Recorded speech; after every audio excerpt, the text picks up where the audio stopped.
What shall happen? All right, here we go. I think yesterday my brain switched from no way, Jose, I'm not going in the hospital to okay, I guess we need to do something. Don't you think we're better together? Oh, I think we are. Good morning, guys. We're just parking the car, getting ready to go into the hospital to meet with Mary's doctor. Just want to say good morning before we get rolling on all of this. I feel like the elevator is the moment of truth. The moment of waiting The moment of before we arrive. what shall happen? All right, here we go.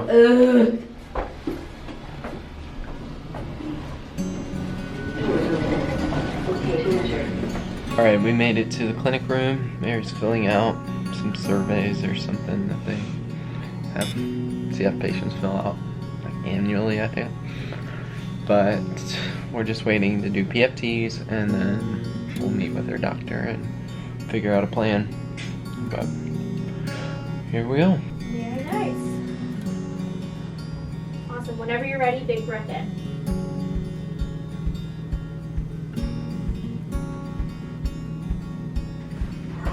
Nice. Beautiful. Keep pushing. Lovely, Mary. Awesome. Beautiful. Great job.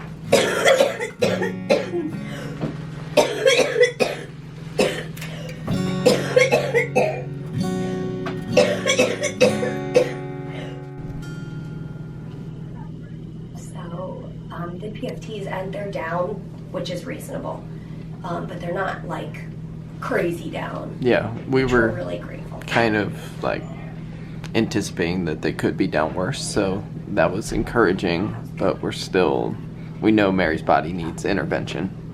So we started talking and basically we're really hoping to do home IVs, which we're psyched about. Well, initially when we started the conversation, the plan was, okay, do we admit today? Like, does she come in today? Which, like, we had already emailed about admitting. Yeah.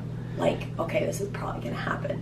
And we're going to start, most likely, a new antibiotic, and so that's part of the reason. But then we started talking about, what if we did this at home? And so we're trying to get that figured out. Yeah. Although we did start IVs at home last time. Yeah, but we had the kidney issue, so... Yes, which I meant to ask about, but, Yeah. Yeah, so possibly starting a new antibiotic. And what we would do for that is do it at the outpatient infusion center. They would give me one dose to make sure I don't, like, have an anaphylactic response or anything. And then go home and do it. We'll see. And this morning, so I did IVIG last night. We left me access because we figured I'd be on IVs. And like all night it was kind of hurting, but you got a needle in your chest. It's not going to be comfortable. Well, this morning I wake up and I was like doing my best and I was like, something doesn't feel right. And sure enough, the needle had gotten out of place. It was like sideways in her chest. I don't even know where the needle was. I'm so frustrated with the placement of this port. If you're getting a port soon, make sure they don't put it in your armpit. Yeah. Word from the wise. But we ended up taking that needle out and... It wasn't an option, like it was done. It was not gonna stay in. Yeah. So... Now I hope we're going home. Yeah. Could it be? So, Well, I kind of thought as we were packing a suitcase this morning, maybe if we pack the suitcase, we won't need it. And my doctor was like, so your first couple of days are always rough. Like, are you going to be okay to do that at home? You say that now? I know. And then I said that and I was like, I think... But no, we can handle stuff. I think it's really just the blood counts that becomes an issue at home. But oh my gosh, if I didn't have to be admitted, that would be amazing.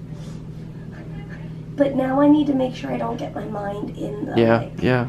But let's just get in our mind and let's see what we can do, and we'll do it. And I'm feeling like peaceful. Like this morning I was feeling peaceful. We're doing what we gotta do. And I'm thankful for that. I think yesterday my brain switched from no way, Jose, I'm not going in the hospital to okay, I guess we need to do something. Yeah. As I sit here in clinic, I am shocked and reminded at one of the things about social media and the community that is built on social media is that cystic fibrosis patients get to know each other online and this sort of thing. And because we can't know each other in person, this is an opportunity for people to know each other online. And there's a lot of people online. There's a lot of CF patients online, and we don't all know each other. But some people's paths cross online, and I just got news just now that somebody passed away, and it happens every day. So it happens, I guess one of the things is like being online and crossing paths with people with CF or many other illnesses. You get to know people and people pass away, and it is so shocking. And it's also, you know, like, ultimately it's a good reminder for all of us to keep things in perspective. You know, we're sitting here making treatment decisions for my own health, and you find out bad news from somebody else, or you find out good news on social media about somebody else's health, and you have to take it all. It's all part of life. But all of that to say, it can be totally shocking and totally hard. And also there's a lot of times where things happen in our personal lives that aren't on social media. And I've had many, many, many friends pass away, and it's hard to figure out like how to continue, or like what's the next step. You know, whether it's a family member who passes away, or a friend, or somebody you knew online, or whatever, in person or not in person. It's hard to know, like, oh, well, I'm scheduled to go to a fun event later this week. Do I still go to that? You don't stop your life, and that person most likely didn't want you to stop your life anyway. But everybody has their own, like, mourning process, I guess. Anyway, life is sad. But one thing I know is that that sweet person who just passed away knew that there was hope. So that's exciting. All right, we're pulling away from the hospital now, but the infusion center isn't able to see me until Monday night, so they're checking at the other location. But like, then we're like, that's 5 days away. I mean, the rest of today, and then all the days between now and then. So now we're just trying to figure out if we should wait it out, start on other IVs at home until then, or be admitted. I don't even know. I don't even know. But we'll see what happens. And for now, we're pulled on the side of the road because Peter was getting notifications, oh no, it's okay, that his Uber account had been hacked from another country, and now we're getting charged.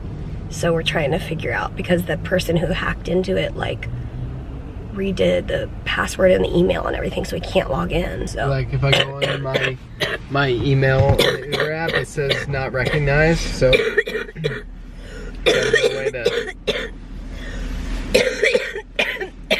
change the password or anything. I think the plan for IVs right now is they're gonna keep me on the 2 oral antibiotics I'm on currently. And they're gonna start continuous meropenem.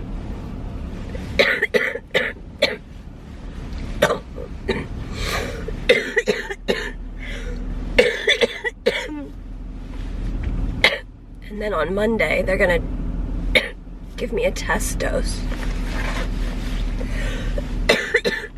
the new antibiotic, tigecycline, and then I will be on that one. So we feel good about the plan for now. Oh. Here we are at home. We are waiting. The home IV company is delivering tonight at 10 p.m. so a couple more hours, and we will need to re-access me and then start the IVs. Which will just be one for now. It'll be continuous meropenem until Monday. Which actually, I mean, part of it is, it's kind of a bummer because my body has a reaction to IV antibiotics. At the beginning, if you've been around for a while, you'll know how Mary's body kind of freaks out. It's like it's rebelling as her body starts fighting, and the antibiotics fight the bacteria, and it's like a war. Her body becomes a war zone. So that what it brings is fever, vomiting. So she was saying it's kind of a bummer that we're starting meropenem now and then starting this other drug. I don't even know the name of it. Tigecycline on Monday night. And so basically it's kind of a bummer to have 2 starts because it might mean 2 reactions. But or it could be less.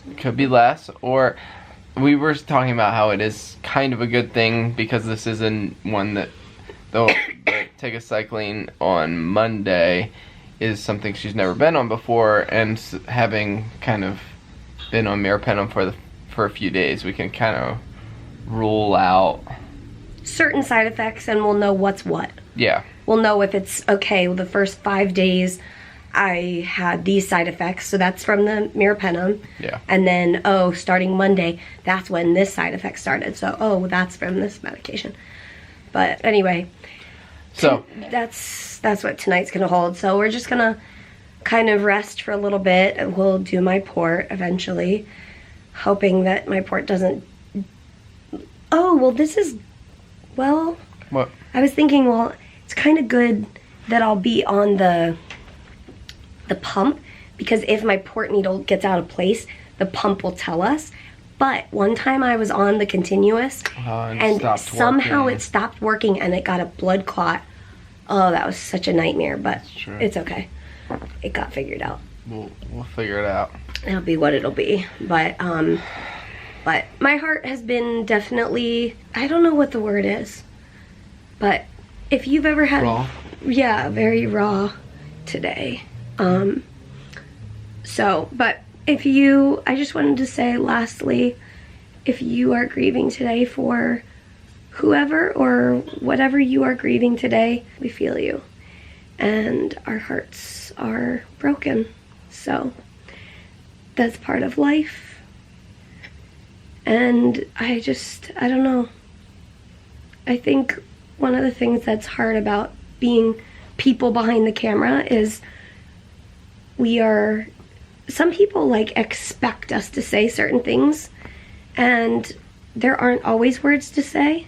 Yeah. And so our best words that we can say are, what our hearts are feeling right now. Our hearts are broken tonight, but I can't say that statement without entering the hope of Jesus as well.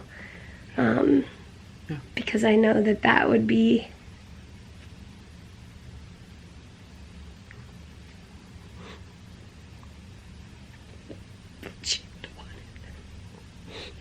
Alright guys, we're gonna wrap up the vlog here for tonight, and thanks for coming on this journey with us and for cheering us on, and as always, we will see you tomorrow.